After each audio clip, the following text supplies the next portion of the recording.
Hey, this is Mark Andrews, and this is a short tutorial on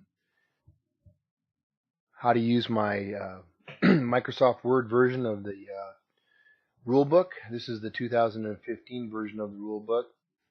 And when you open up the document, the first thing you're going to see, you'll notice we're on the first page of the rulebook, which starts with the rule changes.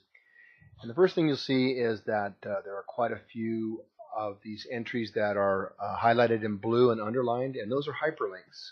Those are just like the hyperlinks you find on a web page. And so we'll just take this first one here, and if you hold the control key down, you'll see the instruction right there, control, changes it to a little hand, and then click on it. It takes you to the new rule. We're going to use this as an example of how this rule book is laid out. So here we have the new rule. You can see the changes highlighted in gray. And below that, you will see some illustrations that are out of the simplified and illustrated rule book.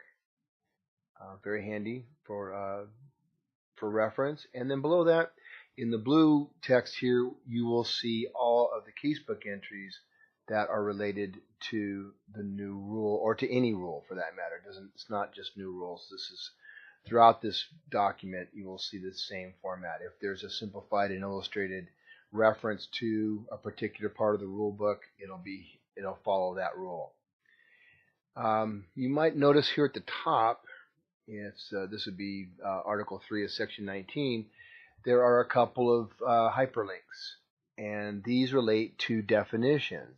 So generally speaking, where a word is defined in Section 2, or in Rule 2, I have a hyperlink back to Rule 2, so you can look at the definition of that word.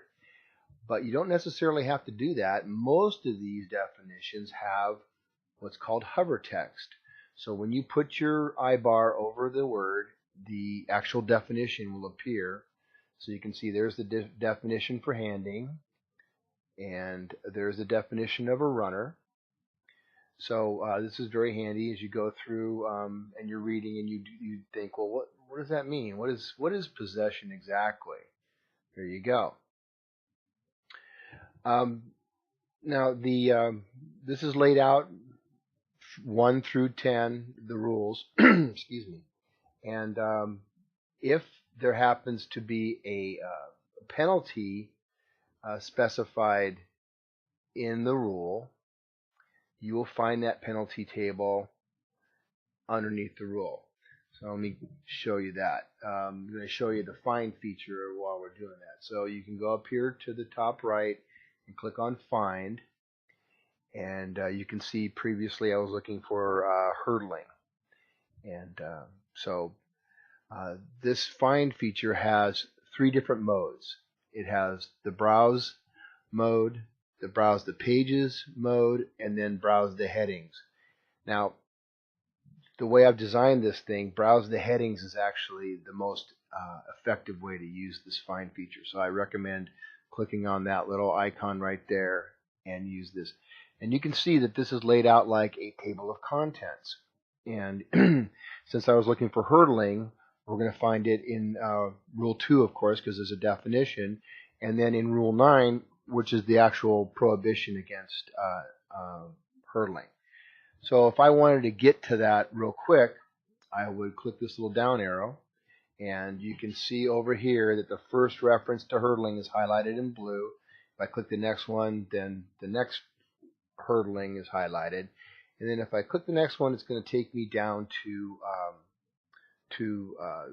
Rule 9. And here's one of those penalty tables that I was talking about. And the penalty table is just like what we have in the rule book, only I've made it a little simpler to read. I include the rule book penalty table as well underneath. So you can use either one. If you like that, the way that the rule book does the penalties, you use this this format. If you like the table entry, use that one. And you can see it's we have the rule reference right here. We have what type of foul it is, and then a short definition. Also, if it's a live ball or dead ball foul, the penalty, and then the reference to the signal 38. That would be a personal foul. And if there's multiple signals, you'll see that there as well. So let's talk a little more about this find feature over here. If you use this properly, it's very powerful. And basically, it's a table of contents.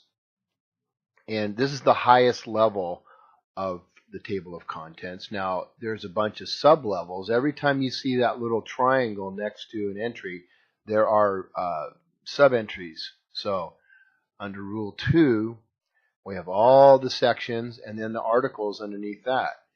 And you can open and close those by just toggling that little triangle. If we go down to Rule 9, we will see the all the different sections on helping the runner, illegal use of hands, illegal blocking, the articles related to each one of those, and the penalty tables. Okay, so you can go right directly to the penalty by just clicking on that. And if you want to go back to square one, just hit collapse all. So I'm right clicking inside of this thing, and I can do expand all. That'll show me the entire reference. You can see there's hundreds of them. And then I can collapse all. So right click with your mouse will open up that little menu. And then of course, as I pointed out before, you can search for individual terms. Now you noticed prior when I put in hurdling, we didn't get the actual rule. Well, that's because the rule says no player or non-player shall hurdle an opponent. So you got to kind of figure out how the rule book works, but this is the actual prohibition, and you can see the simplified and illustrated references to all these prohibited acts. And down below, we have the casebook. So that's it. I hope that makes sense.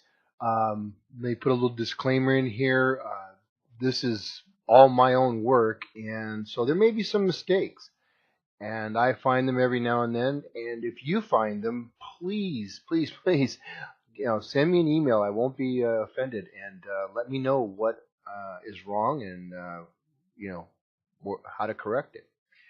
All right, this is Mark Andrews signing off.